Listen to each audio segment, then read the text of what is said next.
The rain had passed, leaving soft, steaming ground and puddles like shards of sky. Now the sun returned, hot and sharp, drying the hay just enough to ignite. Karen did exactly that.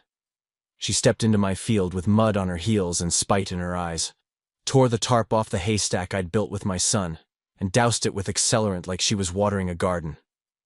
My boy was 10 feet away when she lit the match. And when the flames rose, she smiled, like she thought it was justice, like we deserved it. So I triggered the mine. Smoke exploded beneath her, and I met her with the fire hose, cold, brutal, deliberate, until she hit the mud screaming. But that wasn't the end, because days later, she came back. Same smile, different weapon. And what I did next? Let's just say, no one ever stepped on this land without permission again. Before the fire, before the screaming and the mud and the mine, there was just a man, his son, and a field that had never asked for war. I didn't leave the military to fight another war, but some wars find you anyway. Quiet, creeping, disguised as neighbors with clipped smiles and HOA badges.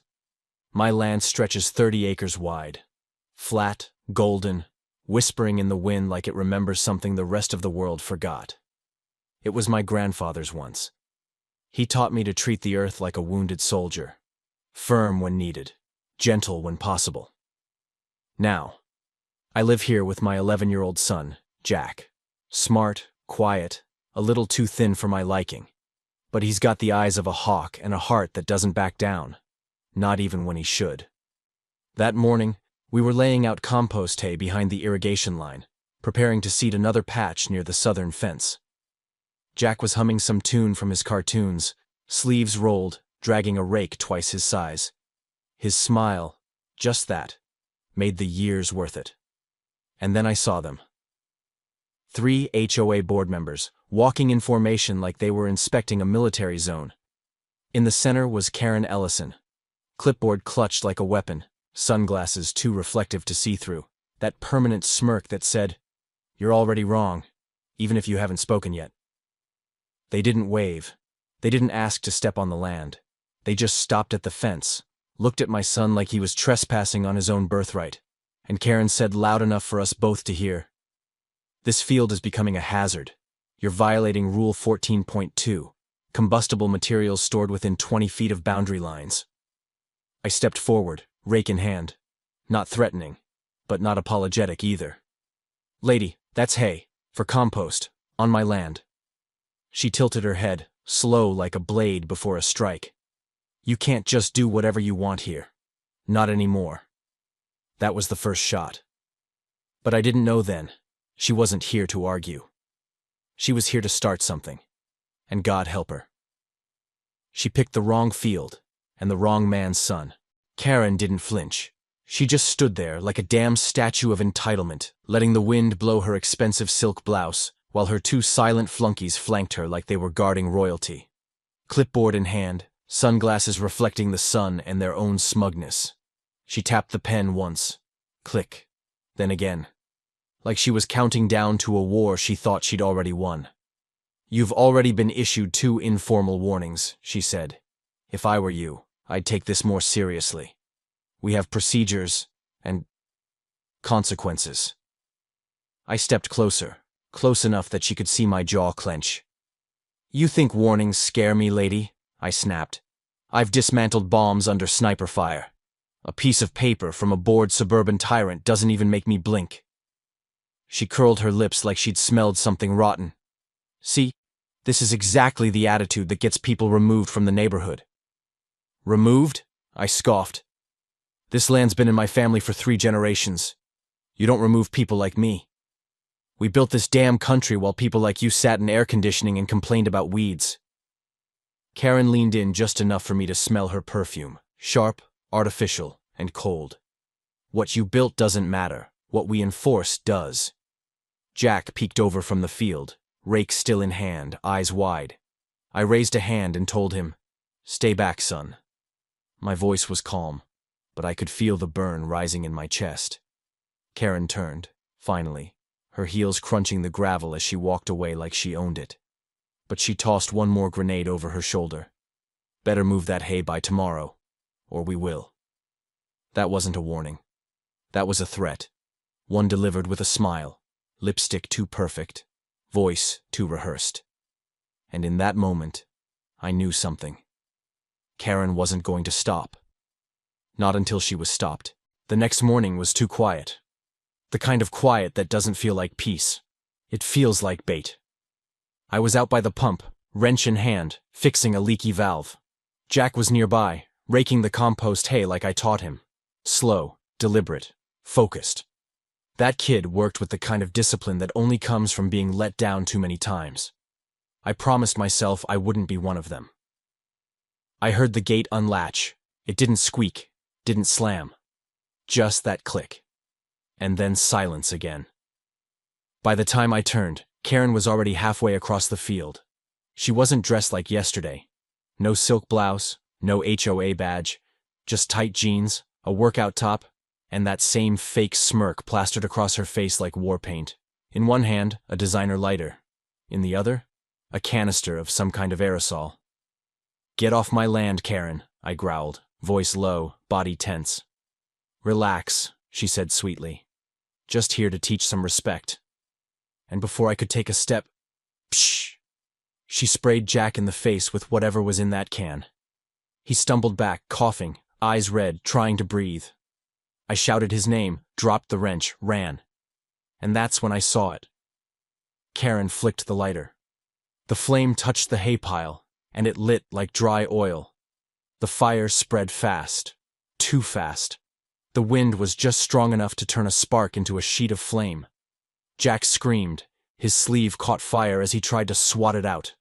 I threw myself over him, ripped the shirt off, slapped out the flames with my bare hands. And Karen just stood there, watching, smiling. "You should have moved the hay," she said. "Now you've endangered a child. Your child." I looked at her. I didn't speak. I didn't have to. I reached into my pocket and clicked the trigger for the smoke mine I'd buried under that very pile 2 weeks ago. An old habit from when I used to rig perimeter alarms. Boom. A thunderclap of compressed gas and orange smoke exploded upward, knocking Karen backward like she'd been hit by a truck. Her hair whipped back, clothes scorched, and that smirk? Gone. She landed hard in the dirt, gasping, makeup smeared, eyes wide. I stood up, covered in soot, breathing hard. Jack was safe, shaken, burned, but alive. I walked over to Karen, picked up the still-burning lighter she'd dropped, and crushed it in my hand. "You put fire on my son," I snarled. "Now you're gonna learn what fire feels like." She tried to scramble away, but I wasn't done. Not by a long shot.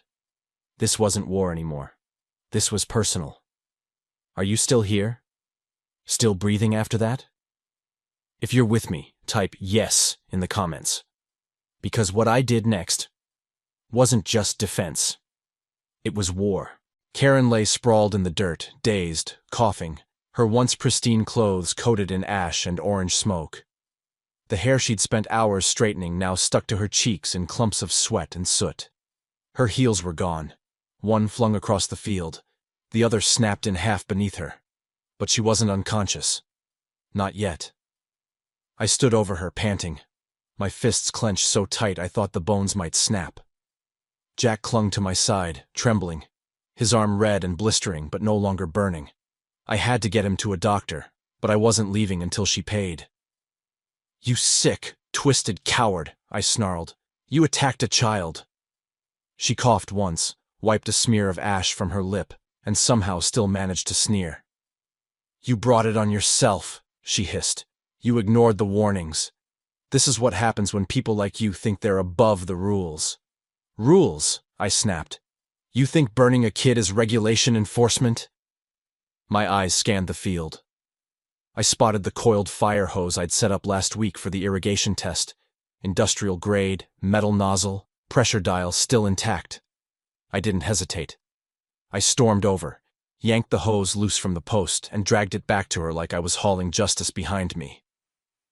Karen tried to crawl, one hand flailing through the dirt like she was swimming in panic.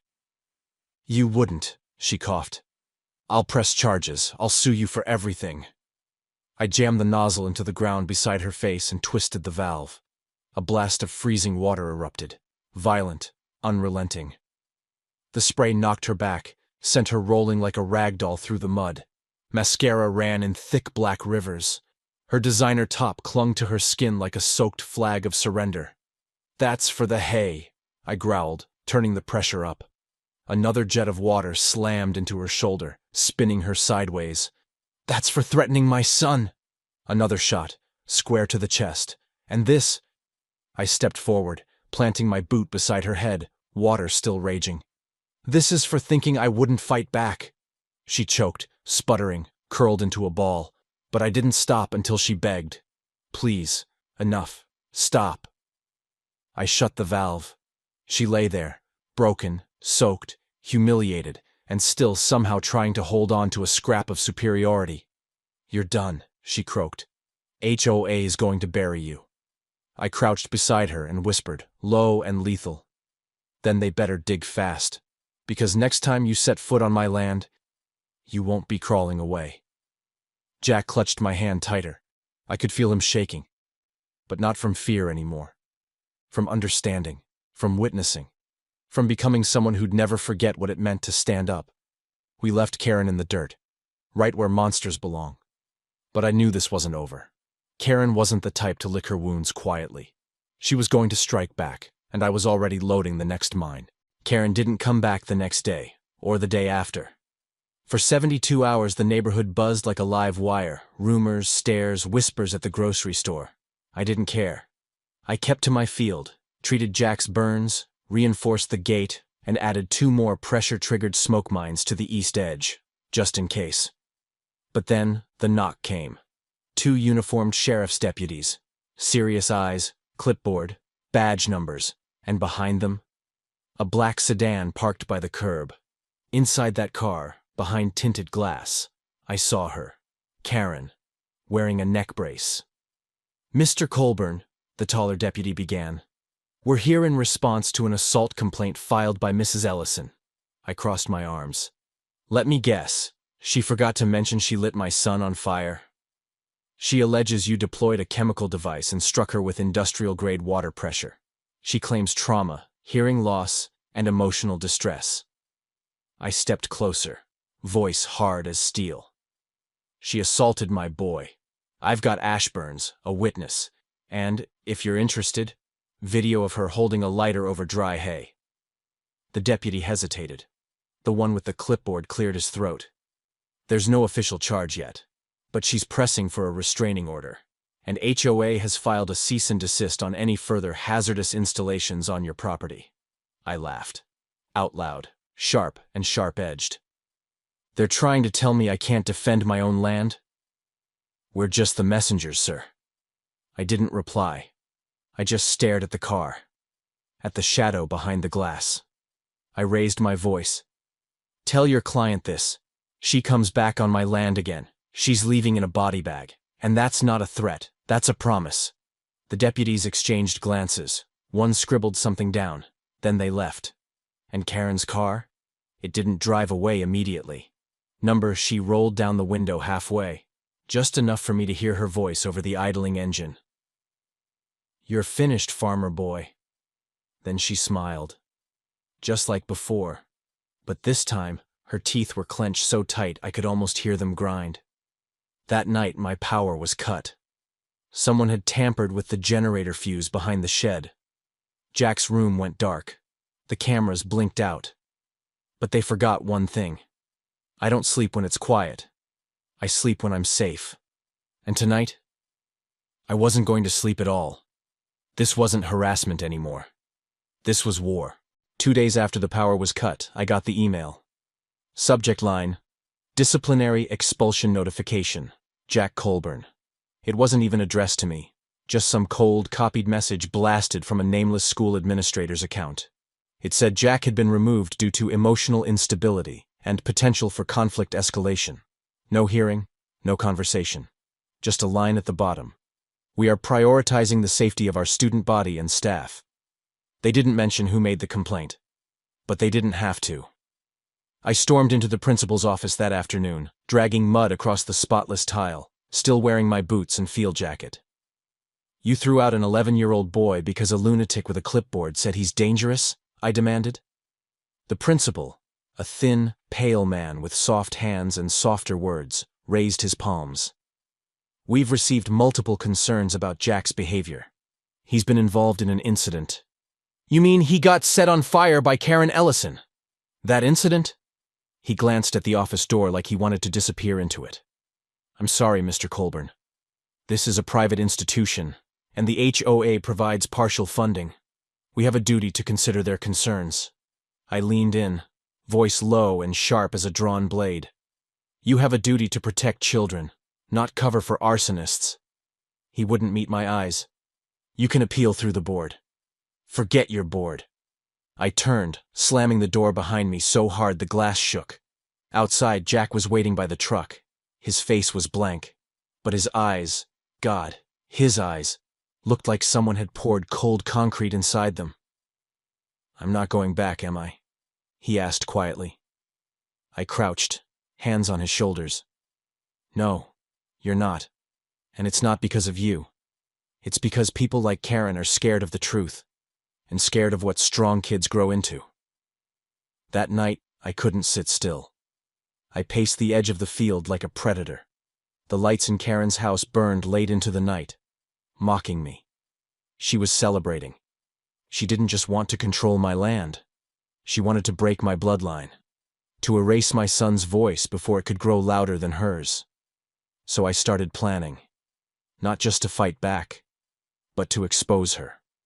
Rip the foundation out from under her, nail by nail, lie by lie. If she wanted to turn the system against my son, then I'd weaponize the truth against hers. The land remembers, even when people forget, even when paperwork is buried, even when snakes like Karen rewrite history to fit their agenda, the land holds on. It was past midnight when I started digging, not out of anger, but instinct. I needed to move, to breathe, to do something with my hands that didn't involve wrapping them around someone's neck. The south field hadn't been turned in years. Jack had always loved that corner, said the wind there sounded different. It was quieter now, choked by weeds and ignored by the HOA's zoning maps. Probably on purpose. I drove the spade down hard, again. I hit something on the fifth strike. Thunk, metal. I dropped to my knees, cleared the dirt. It wasn't a rock, it was old steel, rusted but solid. I pried at it with my crowbar until it popped open. A small buried lockbox, decades old, wrapped in canvas. Inside were documents, maps, photos, signatures, stamped papers with names I recognized, my grandfather's, my father's, and one very familiar signature at the bottom of a forged amendment, Karen Ellison. But that wasn't the part that stopped my breath. It was the original land deed, signed in 1964, stating, in bold typewritten letters, that this land was permanently exempt from community rezoning due to ancestral designation and protected use registration.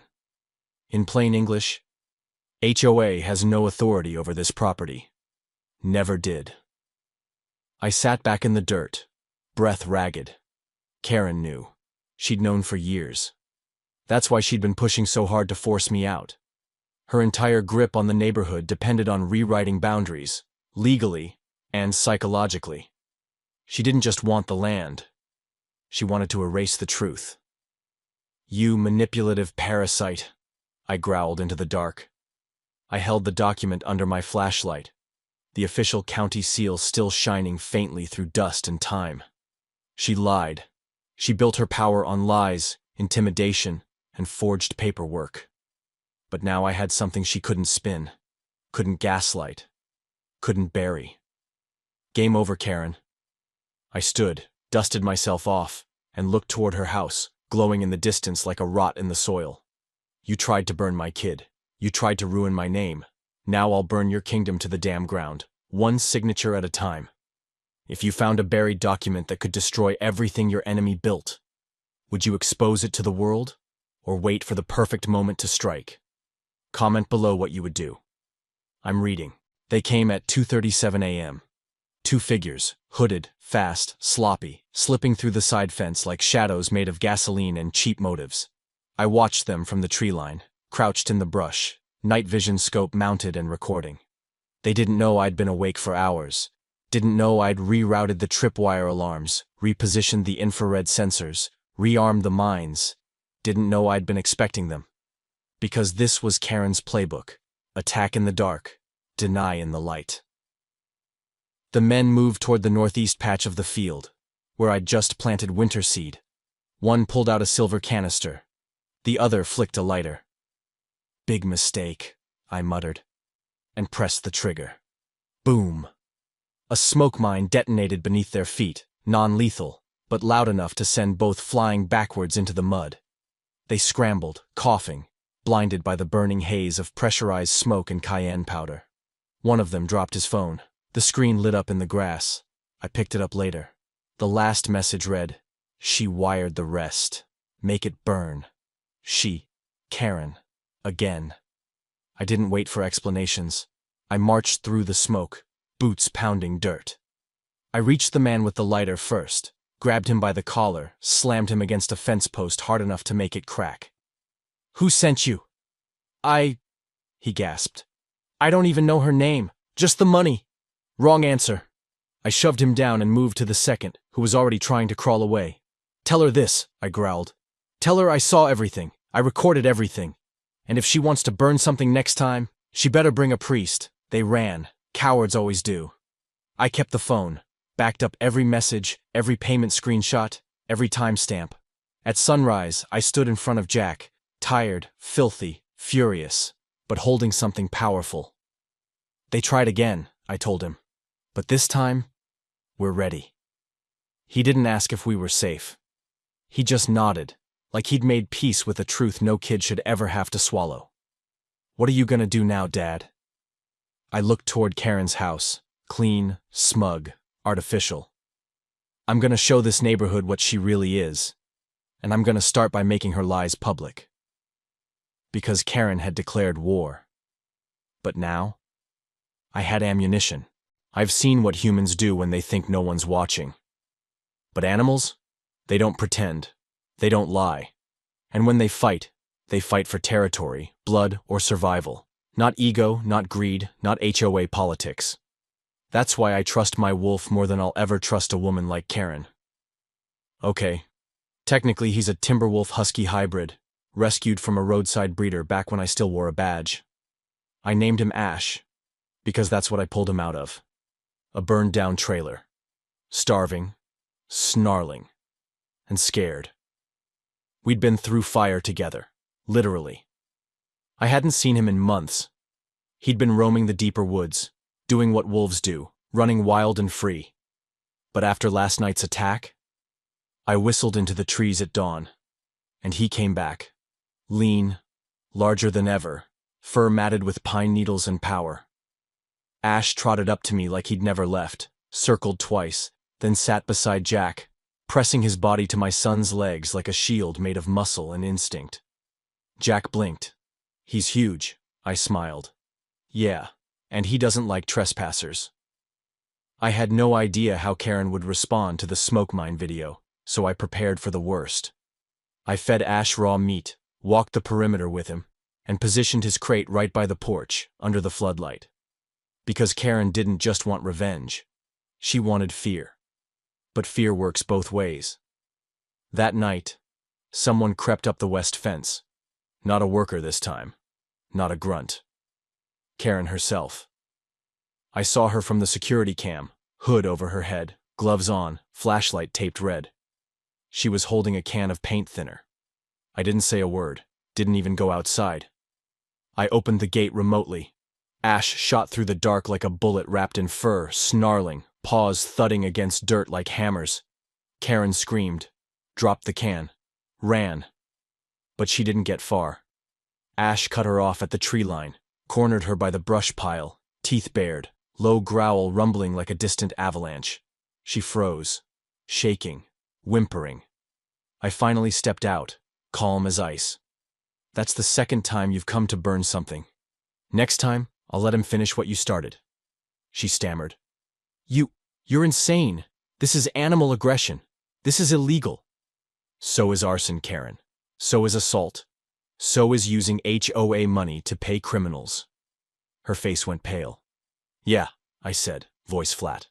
I know everything. She stumbled backward, shoes soaked, hair tangled, mask of power peeling away. And Ash? He sat down and stared, silent, judging, like the land itself. You want to take down someone like Karen? You don't just fight her in the dirt. You walk into her castle and set fire to the throne. Jack's school was hosting a quarterly community parent meeting. Normally, I wouldn't touch that soft-gloved echo chamber with a 10-foot pole, but this time, I had a plan. I walked in clean, pressed shirt, shaved, calm. The devil always expects you in rags, never in control. Karen was already seated near the front of the small auditorium, flanked by school board reps and HOA members like a queen holding court. She wore white. Of course she did.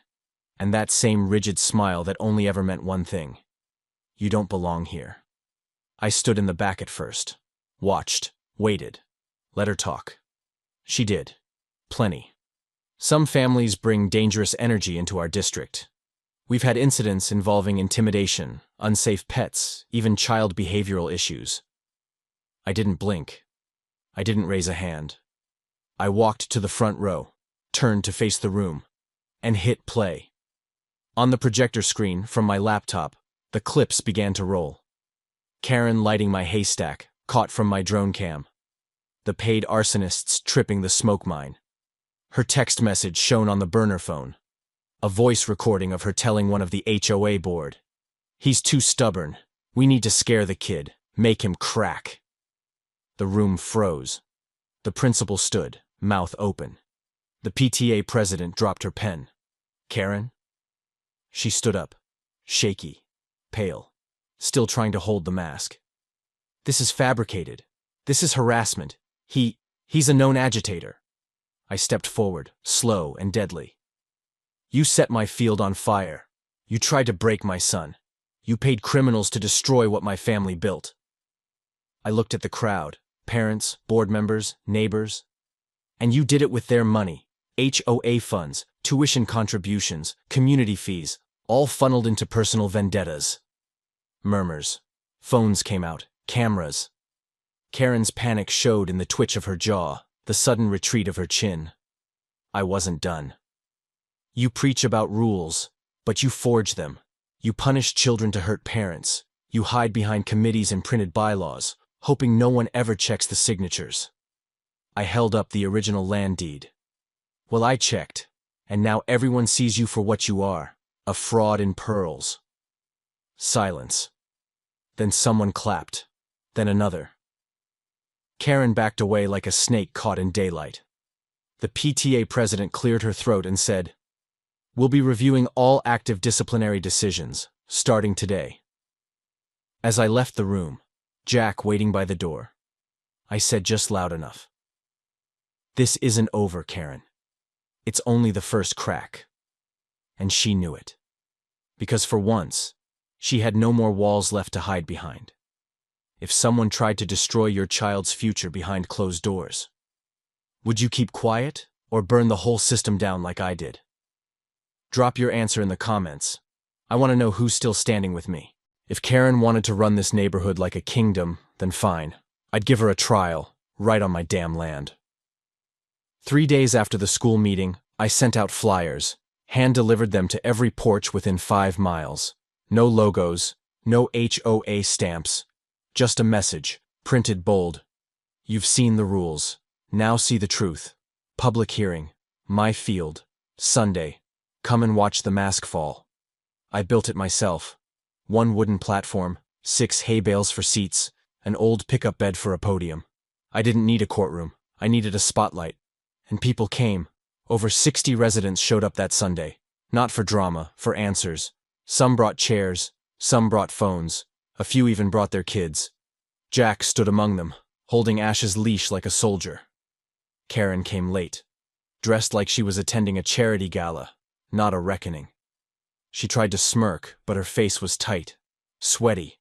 Her eyes scanned the crowd and didn't find the submission she was used to. She climbed onto the platform like she still had control. I let her. Then I stepped up beside her. "Before we start," I said, voice ringing through the open field, "you should know, everything today is being recorded. And anything you say, you'll answer for." She laughed. Thin. Forced.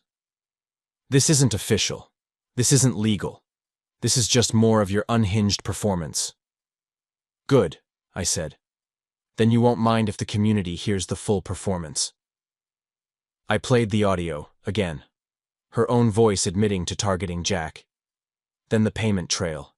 Then the drone footage. Then I held up the original deed and read from it, line by line. "This land was exempt from HOA jurisdiction before most of you were born. Everything she's done here, every threat, every fine, every attack, was illegal." Someone in the crowd shouted, "Is that true?" Karen stepped forward. Her voice trembled. "He's twisting facts. This man is dangerous. He's been violent. He's training animals to attack residents." I raised my hand. "Let's talk about danger. Danger is setting fire to a child's arm. Danger is bribing the school board to silence a kid. Danger is hiring criminals to torch my crops, then blaming me." The crowd shifted. Eyes narrowed. Phones came up. "Ask yourselves, if she'll do this to me and my son, what do you think she's doing with your HOA dues? What will she do to your kids if they ever say no?" Karen's face cracked. She backed away, stumbled, caught herself, eyes darting, calculating an exit. But there wasn't one.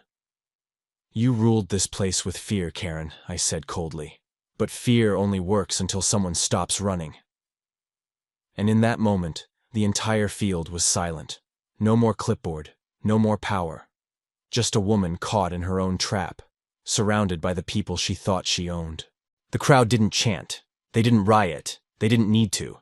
They watched Karen Ellison shrink in real time, watched her bluster wither, her deflections bounce off silence, and her authority crumble under the weight of undeniable truth.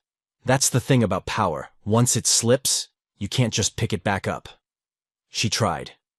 She stormed off the hay bale platform, heels catching in the dirt, brushing past neighbors like they were beneath her, shouting, "This is all lies! I'll sue! I'll shut this whole thing down!" Nobody followed. Nobody clapped. The silence that chased her was louder than any courtroom gavel. By Monday morning, it began. First, 5 board members resigned. Quietly. No press releases, no explanations.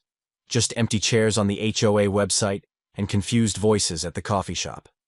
Then came the letters, leaked emails, screen-captured HOA group chats, even a few whistleblowers who finally cracked under the pressure of their own conscience. One message read, "Karen said if we didn't back her zoning push, she'd find photos that make your husband look like a felon. I'm done." Another, "I signed because I was scared.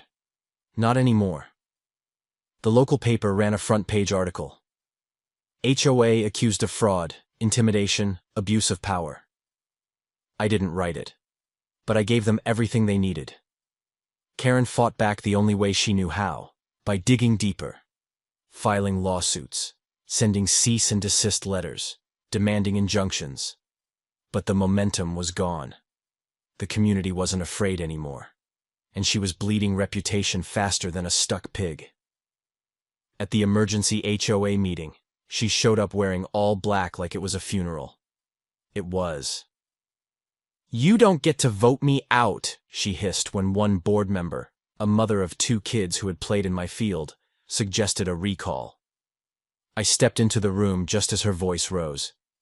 "Actually," I said loud and clear, "they don't have to vote you out. You already violated Article 4.3 of your own bylaws. Abuse of authority, misappropriation of funds, coordinated acts of aggression against residents." I slapped a binder on the table. Inside, screenshots, audio files, the original deed, a copy of the burner phone text chain. "You didn't just cross a line, Karen. You jumped it, then set fire to the map." She pointed a trembling finger at me. "You think this makes you a hero? You're a thug with a dog and a grudge." "No," I said, stepping closer. "I'm a father who got tired of watching people like you poison everything decent." Karen turned to the board. "You let him in here? This is illegal." The board president spoke. A man who, just a week ago, wouldn't return my emails. No, Karen.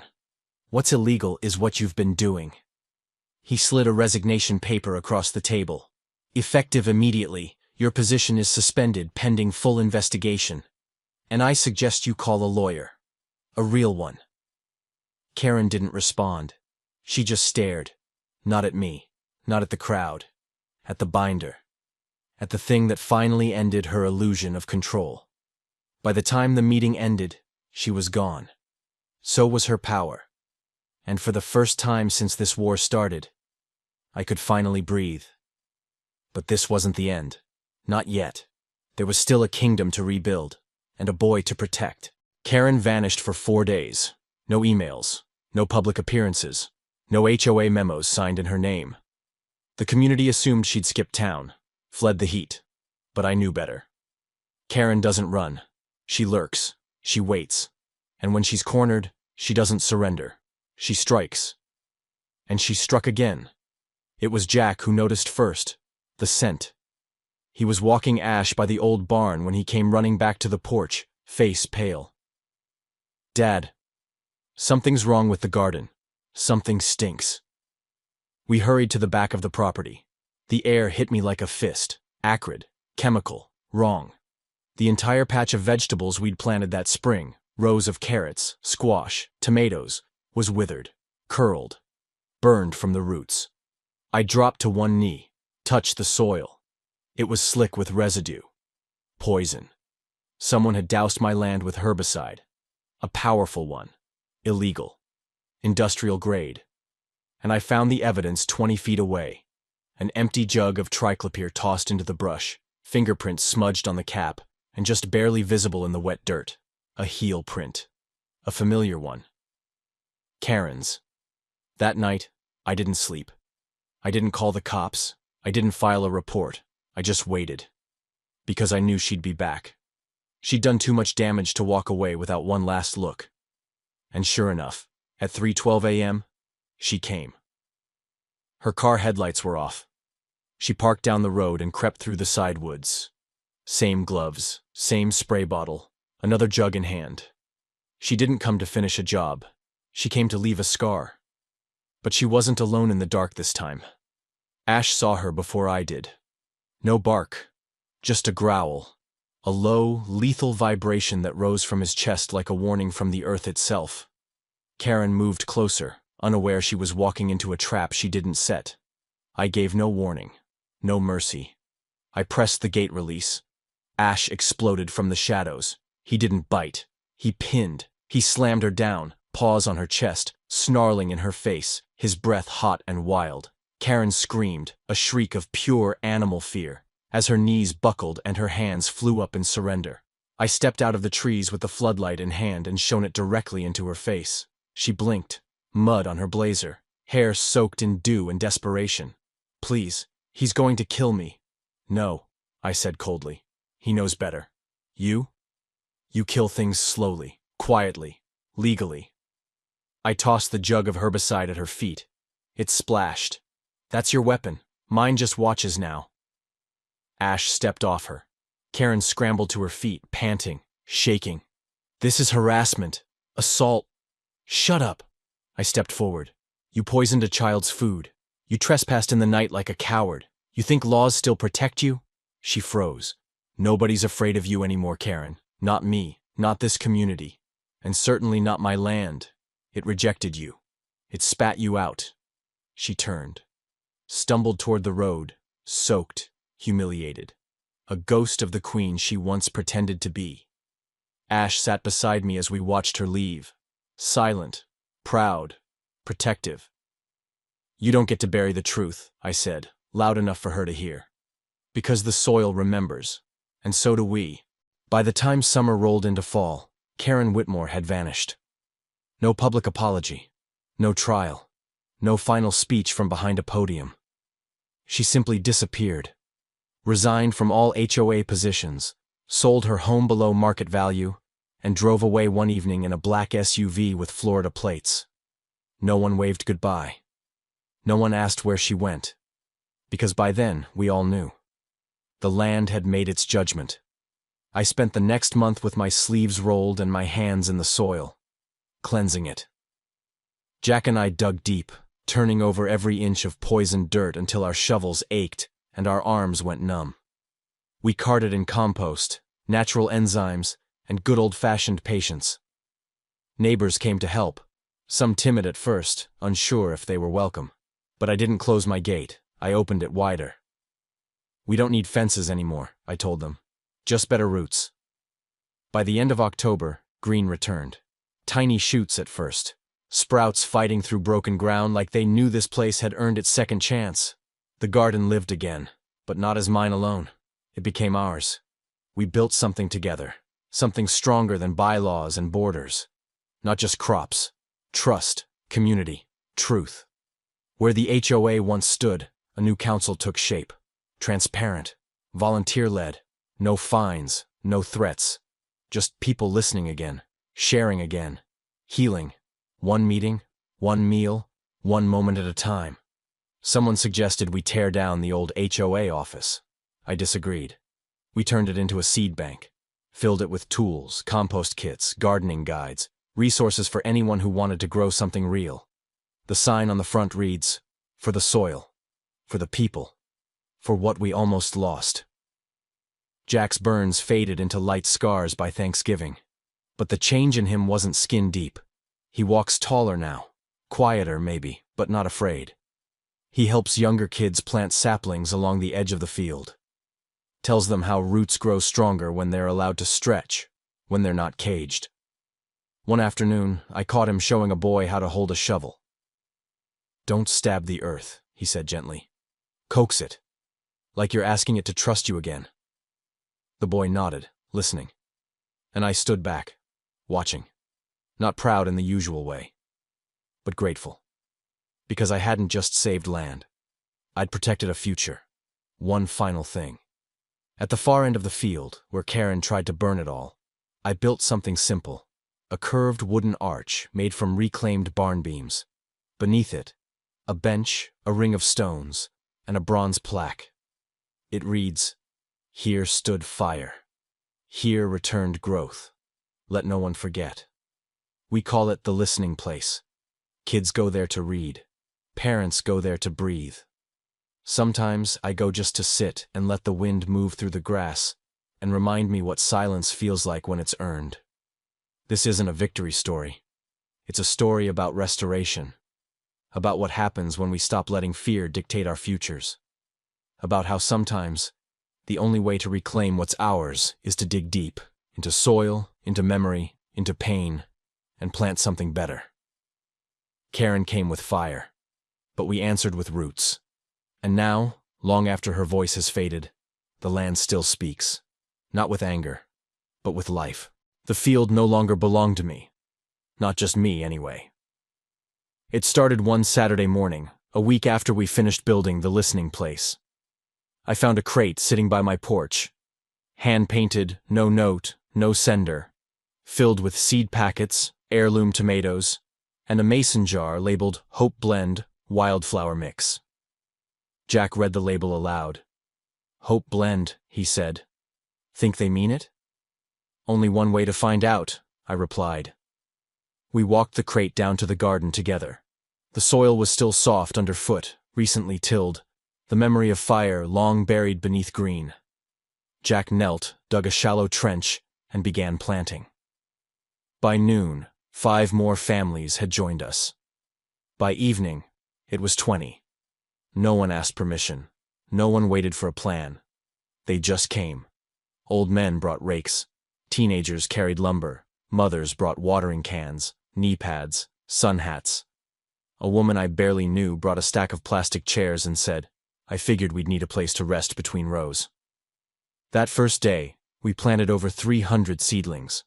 By the end of the week, we'd built 2 compost bins, strung solar lights between fence posts, and set up a chalkboard by the gate that read, "Take what you need, leave what you can, grow what you believe in." And we did grow. Tomatoes, lettuce, sweet corn, even a line of pumpkins Jack started calling revenge squash, because they grew in the same corner Karen tried to poison. But more than that, we grew closer.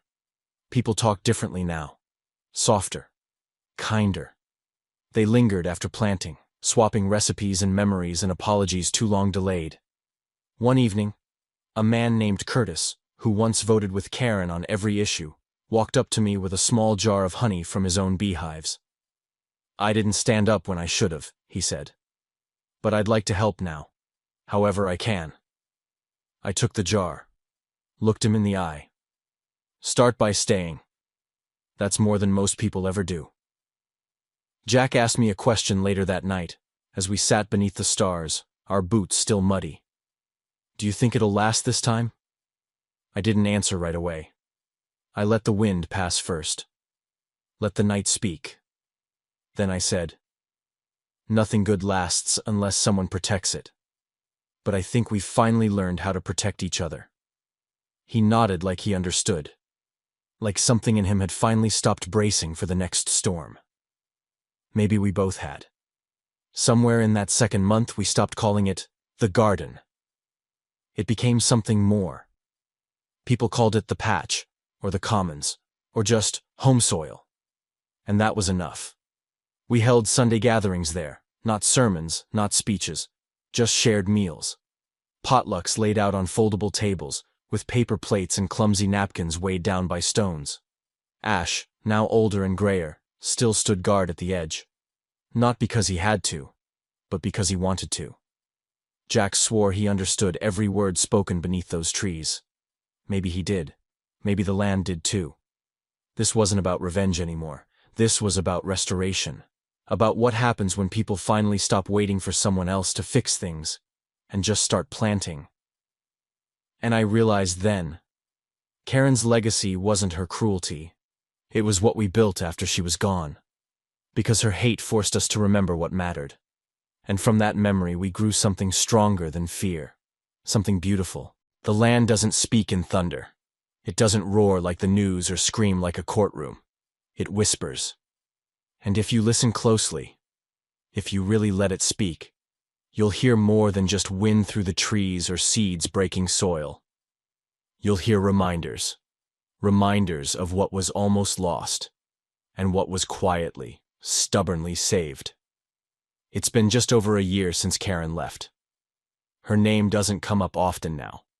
Not because we forgot, far from it, but because she no longer defines the story. She was a chapter, a lesson, a warning carved deep into the community's memory. But the story? That belongs to the people who stayed, to the hands that rebuilt, the kids who planted, the neighbors who opened gates instead of locking them. This morning, I sat under the big oak at the edge of the patch, what used to be just my field. The sun cut through the leaves like gold string. Jack was down by the compost bins, helping a new family sort out their first batch of soil. Ash, grizzled and wise, lay by my feet like a lion at rest. And I thought about everything. The fire, the fight, the fear. And what came after. It's strange. The hardest battles never leave scars in the obvious places. They hide in how you breathe, in the way you flinch at kindness, in how long it takes to trust again. But healing comes. Not all at once, but in quiet things. In a child's laugh echoing where smoke once choked. In the crunch of a shovel digging not to bury but to grow. In the fact that no one's afraid to speak up anymore, because we've seen what silence costs. A reporter came last week, said she was writing a piece on HOA, corruption turned redemption. She asked if I wanted to go on record. I said no, not because I had anything to hide, but because the story's already written in the dirt, in the way this place now feeds more than bellies. It feeds belief. Jack asked me, a few nights back, what I'd do if someone like Karen ever came again. I didn't have to think long. We'd see them sooner now, I said. Not because they're louder, but because we're no longer afraid to look. He nodded. Not as a boy, but as someone growing into a man who understands what it means to defend more than property. To defend peace. Sometimes I wonder what would have happened if I'd just signed the papers, if I'd let her pave that road, mark my fence, call this place part of her vision. We'd still have houses, sure, but we wouldn't have this. We wouldn't have kids who know the name of every root they plant. We wouldn't have community dinners under solar lights made by neighbors. We wouldn't have stories whispered under the oak tree about the day a wolf saved a man's garden. And we wouldn't have the most important thing, each other. If you're reading this, or hearing it and thinking, that's just a story, that's not how the real world works, then you've missed the whole point. It didn't work because of laws or titles or power. It worked because a few people stopped backing down. They didn't yell louder. They stood longer. They remembered that land, like people, doesn't need to be perfect. It just needs to be protected. There's still work to do. New families move in every season. Fences still fall. Crops still fail. But we face it together now. Not as isolated homeowners trapped behind bylaws, but as a community. And I can't help but smile every time I walk the field and see a child kneeling beside their parents, pressing seeds into the ground with quiet reverence. Because that's how legacy begins. Not in monuments, but in moments. So if you ever find yourself cornered by people who use rules like weapons, if someone tells you that your home, your land, your voice no longer matters, remember this. Let them come. Let them underestimate you. Let them try. But stand firm. Plant deep. And when they finally realize they can't burn down what's already rooted in truth, watch them wither. Because you don't need to raise your voice to change the world. Sometimes, you just have to outlast the storm. They say land can't speak. But I've learned that's not true. It doesn't speak in words. It speaks through scars. Through silence.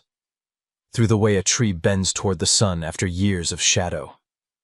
Through the way a boy can grow strong again, after someone tried to burn his roots. What happened on my field wasn't just a neighbor dispute. It wasn't about bylaws or fences or fines. It was about fear, about control, about what people do when they think no one will stand up to them. Karen believed silence was power. She used it like a weapon. And for a while, it worked. But this story, it wasn't about her. Not really. It was about what happened when someone finally said, "No more." I didn't set out to be a fighter. I just wanted peace. A life for my son that didn't involve lawyers or fire or smoke-filled nights with a hand on the trigger. But sometimes peace doesn't come through waiting. Sometimes peace has to be earned. And sometimes it has to be fought for. Looking back now, I realize the most dangerous thing Karen ever tried to do wasn't burn my land. It was trying to convince me that I didn't belong on it. She tried to erase my family's name. Tried to isolate me. Tried to make me feel small, like one voice couldn't shake a system. But here's the truth. One voice can. And when that one voice is joined by others, by neighbors, by truth, by courage, a single field can become a force strong enough to bring down everything built on lies. So what did I learn? I learned that boundaries aren't drawn in ink. They're drawn in integrity. I learned that sometimes the people in charge are the ones who need watching most. I learned that courage isn't about fists or fire. It's about standing firm when everything tells you to sit down. And most of all, I learned that community isn't made by rules. It's made by choice, by choosing to show up, to listen, to dig side by side when the dirt is heavy, to speak up when silence is easier, to protect the future, not just for yourself but for someone else's child too. My land is still here. My son is still growing. The soil is greener now, not because we won, but because we rebuilt. Together. And you? You might not live in a neighborhood like mine. You might not be facing a Karen with a clipboard and a God complex. But maybe you're facing something that's eating away at your peace. A system that's forgotten who it's supposed to serve. A voice trying to tell you that you're too small to matter. Let me tell you this. You're not too small. You are the roots. And when the roots hold, the tree stands, even through fire, even through storms. So if you take nothing else from this story, take this. Stand your ground. Speak your truth. Protect what matters, even if you have to bleed for it. Because the next kid watching you might grow up thinking silence is the only way to survive. But if they see you fight with dignity, they'll learn that sometimes dignity fights back. Now I want to hear from you.